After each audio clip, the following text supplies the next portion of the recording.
fellow Kenyans, friends. Yesterday, I informed you about our rising numbers.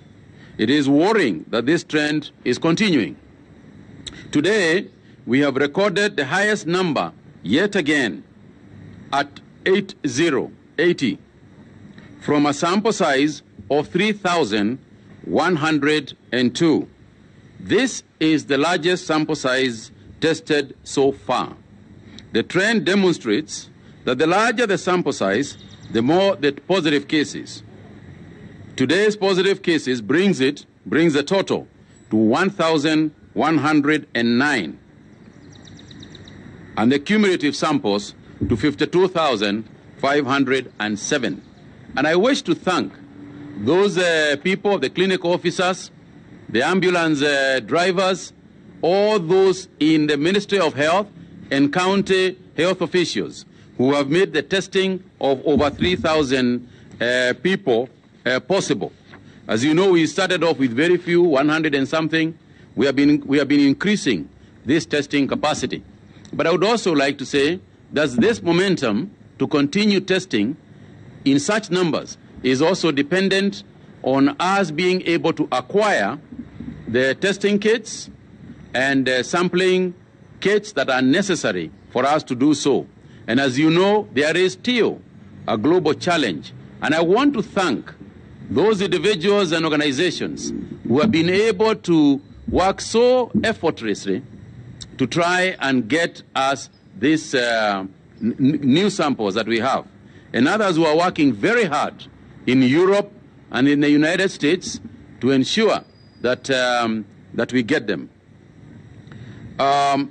Again, in Mombasa, Nairobi and Mombasa continue to lead the way in this one, with 41 cases being in Nairobi, while 20 cases are in Mombasa.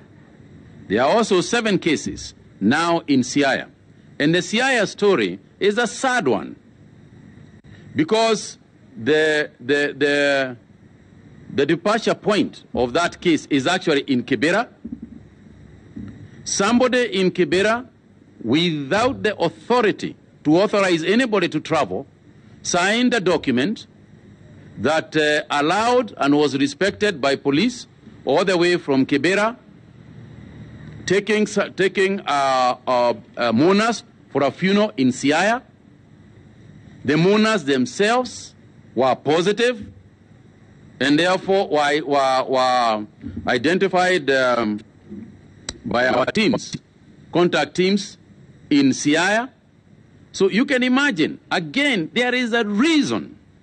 There is a reason why we locked down, or rather caused a cessation of movement from Nairobi. This demonstrates exactly what we are trying to do.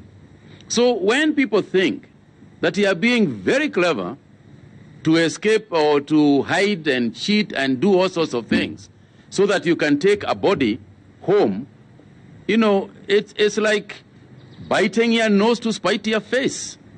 It makes no sense. So we are asking people, please, Jameni, please, this is something that is going to cause deaths. This morning, we spoke to the Council of Governors. We had a meeting with them today, and we emphasized the issue of Nyumba Kumi and just looking out for anybody who has traveled from elsewhere. The cases across the country are essentially cases that have come from areas that we have advised cessation of movement.